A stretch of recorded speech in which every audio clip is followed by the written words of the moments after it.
Bring back Mom's purse, or don't come back. Dad's voice cracked through the living room like a whip. My sister folded her arms, tilted her head like she practiced it in front of a mirror. You had the key. We all know it was you. I didn't flinch, didn't raise my voice. I just sat down, opened my laptop, and said, "Let's watch what really happened." That's when their faces went pale. Growing up, I was the quiet one, the predictable one.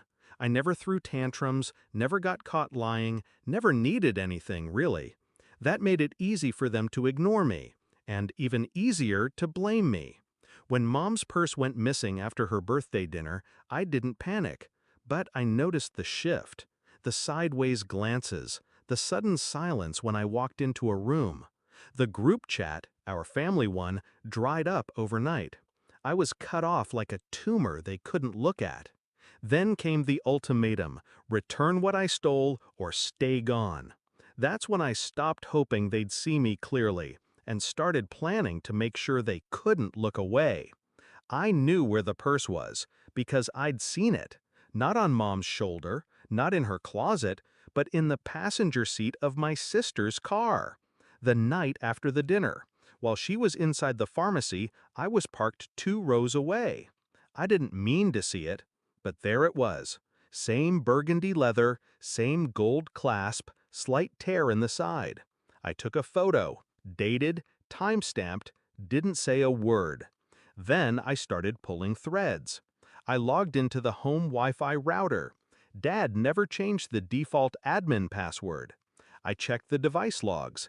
10:03 p.m., the night of the dinner. My sister's phone had connected to the network at my parents' house. Same time they claimed she was already home. But her GPS pinged her 3 miles away, at my apartment complex. Why? Next, I reviewed the security cam I'd installed last year in my entryway. No one ever noticed it, tucked into the corner above the bookshelf. Just another black dot in a dark hallway. But that night, 10:07 p.m., there she was, my sister, letting herself into my apartment with the spare key I'd given her months ago in case of emergencies. In her hand, Mom's purse. She moved fast, opened my coat closet, slid it behind a box, didn't even hesitate. The next morning, I found the purse, presented it like a peace offering. But instead of thanks, I got accusations. Why would it be in your closet? You had the key. It had to be you. They looked at me like I was poison. So I smiled, and I let them.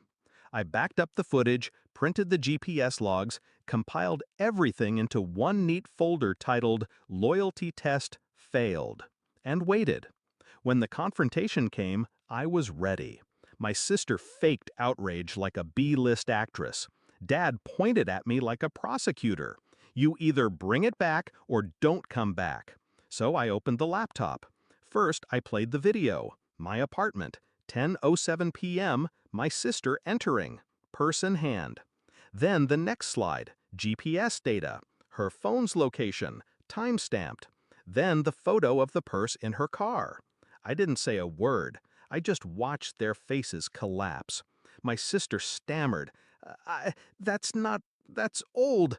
Dad looked like someone had pulled the ground out from under him. Mom just blanked. She didn't defend me, but she didn't defend her either. That silence was louder than anything. "You all accused me without question," I said, calm, quiet. "You were so sure. Not because of evidence, but because it was easy." They said nothing. I closed the laptop. I'm done. For good this time. That night, I booked a flight. One way. Cut off the shared family accounts, blocked their numbers, moved my savings to a private bank. Freedom doesn't always come in the form of forgiveness. Sometimes it's just walking away and letting the truth rot behind you. Weeks passed. Then I got a message, an unlisted number, 3 words. You were right. I didn't respond. Some truths aren't for reconciliation. They're for closure. In the end, I wasn't trying to win. I just wanted them to know, you picked the wrong person to betray. Because I don't get even. I end things.